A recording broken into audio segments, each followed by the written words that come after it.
La saison de Division 3 partait sur les chapeaux de roue. À essai, personne ne se faisait de cadeau, pas de place pour tout le monde au premier virage.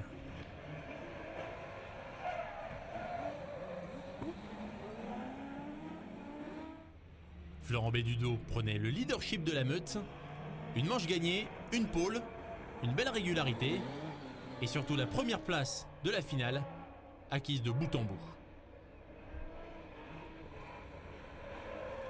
Derrière lui, le duel pour la deuxième place fait rage entre Guy Moreton et Christophe Saunois. Le champion en titre sur sa Corolla joue du pare-choc avant de changer de tactique. Un tour joker anticipé sur son rival, mais ça ne changera pas grand-chose.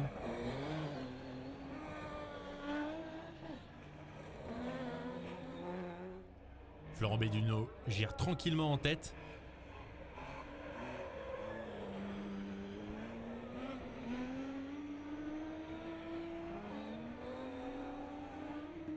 Et conserve son leadership après le tour joker.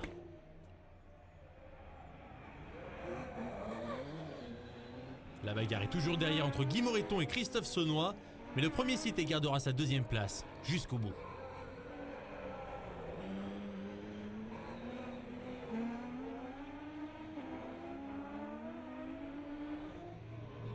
Moreton finira même sur les talons d'un Béduno en gestion totale et victorieux de cette première manche de la saison.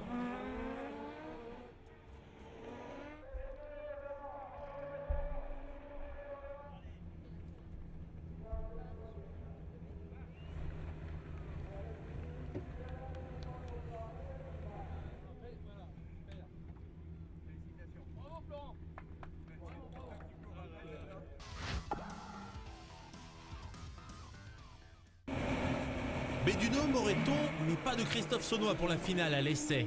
Et cette fois, Guy Moreton a pris un départ canon sur sa DS3 et prend même les commandes de la course à l'extérieur, s'il vous plaît. Les rôles sont inversés, cette fois Béduno chasse Moreton et ça va durer comme ça toute la course.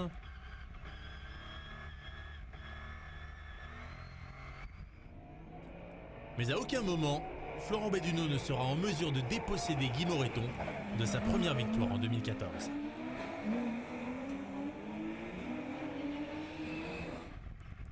Et pourtant, il lui aura mis la pression. Il aura tenté, par une tactique différente sur le tour joker.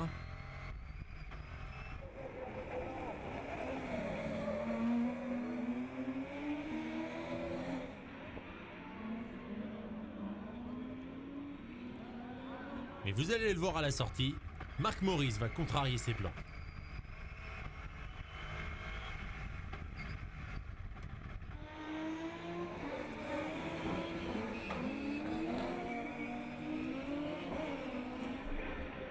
Du coup, Guy Moreton a un peu de marge au moment de prendre son tour joker et va ressortir devant pour s'imposer quelques mètres plus loin.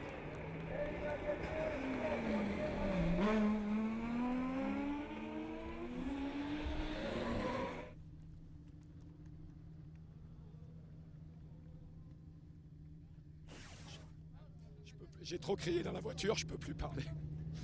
Depuis le début de la saison, c'est que du bonheur.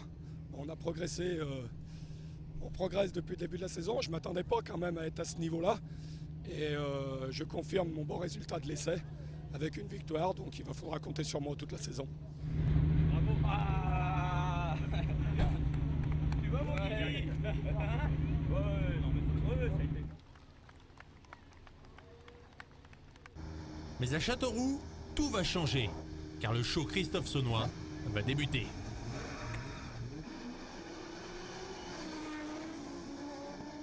Et même Henri Navaille ne pourra pas y résister.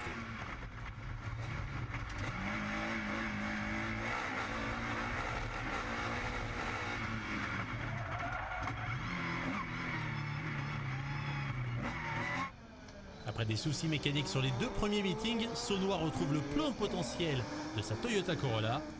À partir de maintenant, la concurrence n'existera plus.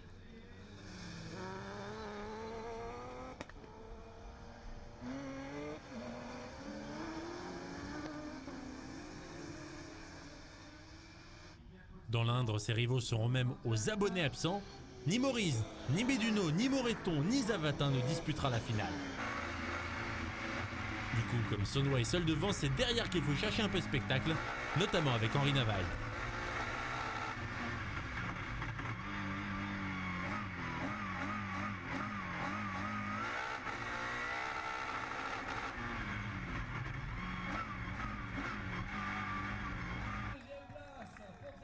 Finalement, la performance est à mettre au crédit de Xavier Briffaut, le numéro 1 du reste du monde derrière un Christophe Saunois intouchable, et ça ne fait que commencer.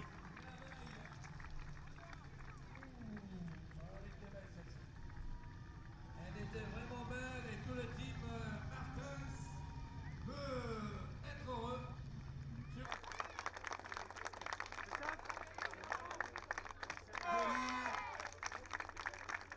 Châteauroux, c'est notre dernier circuit qui ne possède pas de tour joker. Bon, ils attendent un nouveau circuit. Bon, faut faire avec. Le départ est hyper important. C'est pour ça que les accrochages sont assez nombreux au premier virage. Tout le monde tente tout, quoi. Faut être devant.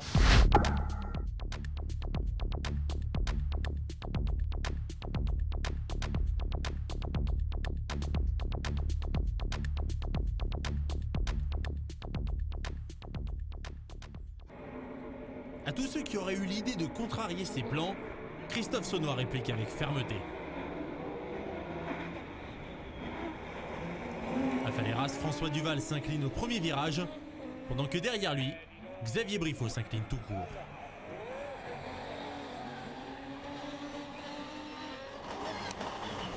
François Duval, encore le pilote belge, est pris dans la masse, coincé même dans celle de Florian Béduno.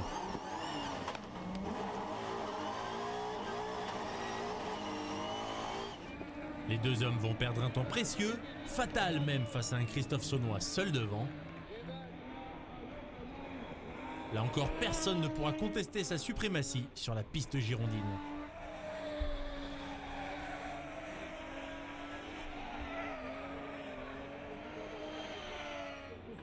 Même le tour joker n'y changera rien.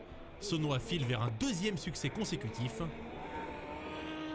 François Duval remonte petit à petit, parfois au prix de manœuvres musclées.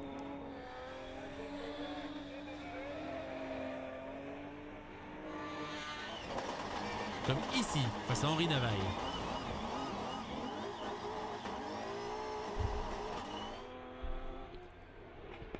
Mais le Belge sera finalement déclassé, laissant le local de l'étape terminer deuxième.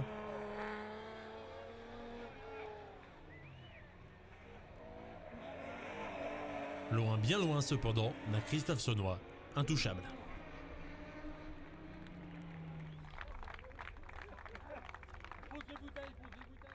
Je trouve que c'est le plus beau circuit du championnat, c'est vallonné, l'endroit est fantastique.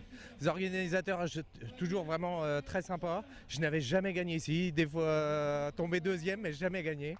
Donc là, ça s'est fait, j'ai gagné Fayra, je suis heureux. Et quand il n'y en a plus, eh ben il y en a encore. Mais à l'arrêt, Christophe Saunois a eu un peu plus de mal, ne serait-ce que parce qu'il laisse les commandes au départ à Guy Moreton.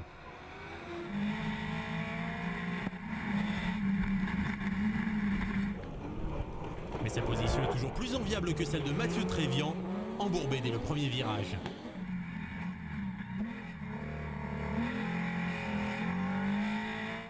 Christophe Saunois donc seulement deuxième entre guillemets, derrière Moreton, avec Henri Navaille en embuscade juste derrière.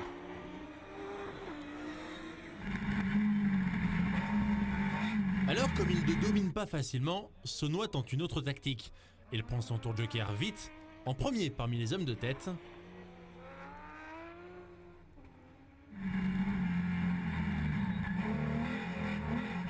Guy Moreton le prendra un peu après. Mais qui va débouler juste devant à la sortie? Christophe Saunois évidemment.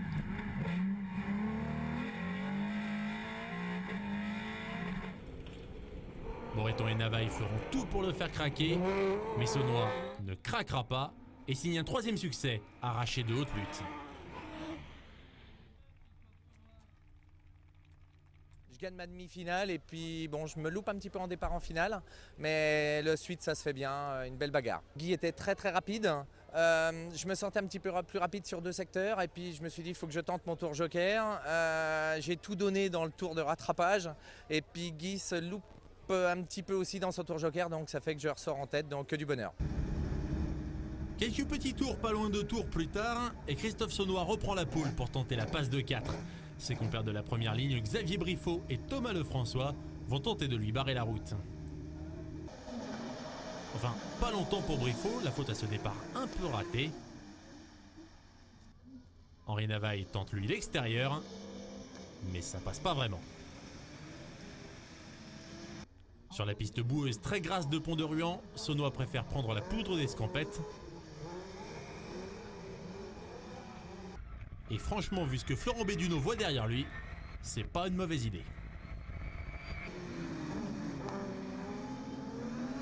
Saunois prend un petit risque quand même, il prend son tour de joker assez vite et ressort derrière Lefrançois.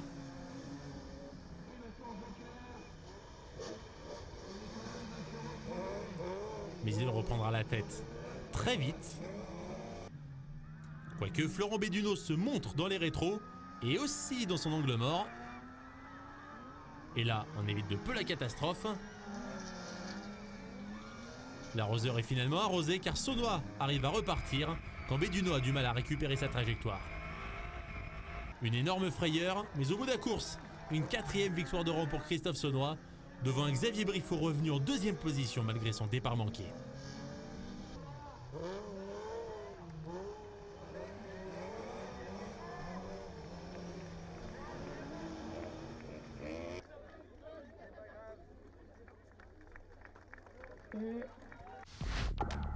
Christophe Saunois donc qui prend 19 points d'avance avec ses 4 victoires consécutives sur Florent Béduno.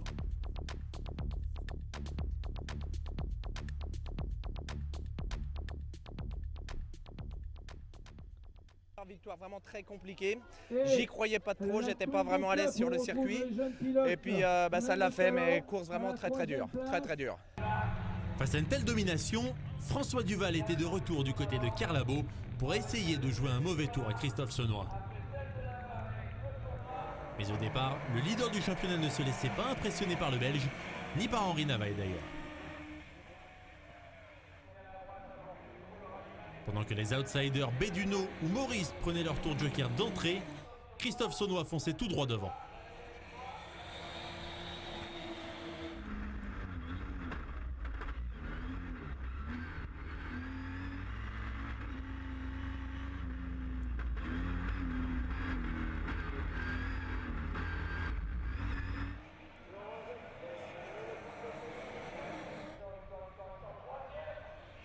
Le pilote belge tentait tout ce qu'il pouvait, attaquer comme un damné, anticiper son tour de joker, mais rien n'y fera. La bagarre, elle a lieu aussi derrière du coup, entre Henri Navaille et Florent Béduno. Elle a même lieu surtout derrière car devant, Christophe Saunois ne laisse aucune chance à François Duval.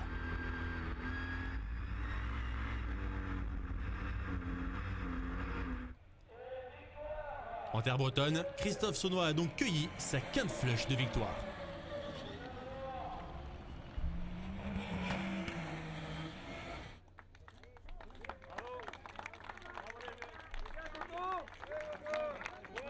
C'est un super beau circuit, hyper rapide. François Duval en plus était dans notre catégorie, donc pour nous que du bonheur parce que c'est quand même un vrai nom et puis de pouvoir le battre c'est encore mieux quoi. Pour le championnat, pour moi, c'est excellent. C'est encore une bonne opération. Ça fait la 5e victoire consécutive. Donc, faut continuer, on lâche rien.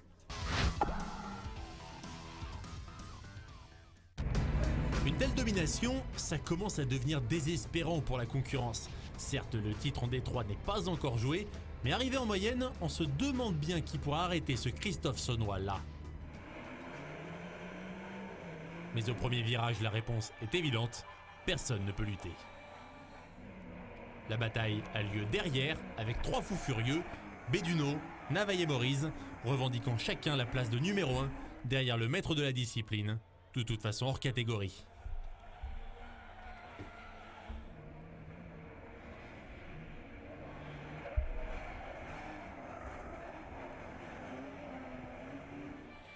Et si vous pensiez que le tour de joker allait changer quoi que ce soit, eh bien sachez que vous aviez tort.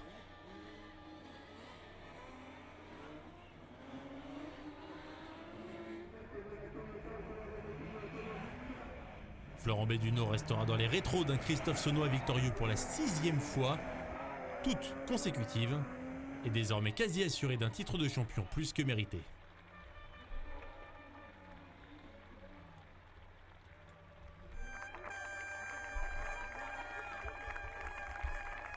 Je suis super heureux, j'avais jamais gagné Mayenne.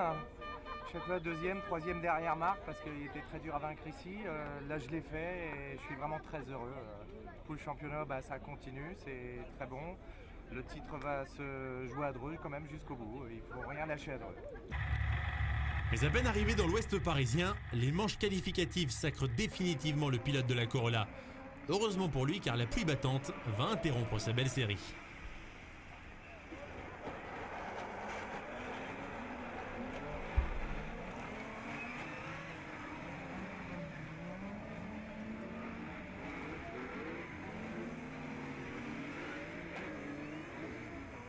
Percuté par l'arrière, Saunois ne pourra pas éviter la sortie de route. Maurice Trévian et Thomas Lefrançois abandonneront aussi cette dernière course de la saison.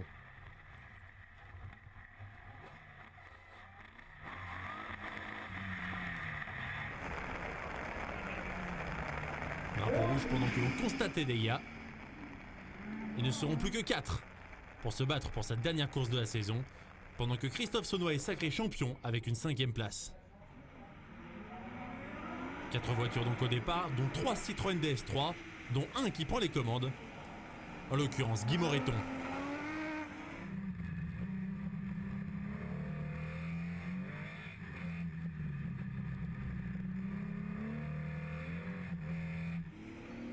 Au milieu des flaques d'eau tout au long du circuit, et avec une buée tellement omniprésente qu'Henri Navaille doit l'enlever à la main, les pilotes font tout ce qu'ils peuvent.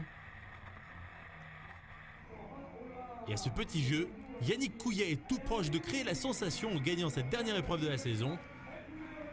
Mais Guy Moreton ne se laisse pas faire et remporte sa 2e victoire de l'année.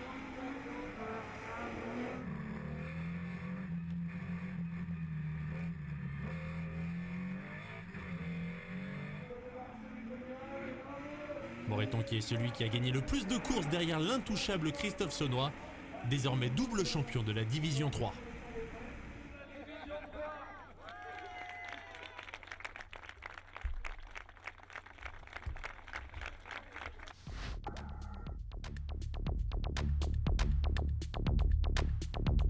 Deuxième année en championnat de France, c'est extraordinaire. J'ai validé comme quoi mon premier titre, c'était pas un hasard. Et puis bon, je pense qu'en enchaînant 6 victoires d'affilée, en battant François Duval cette année, je pense qu'on fait partie des hommes forts de la catégorie.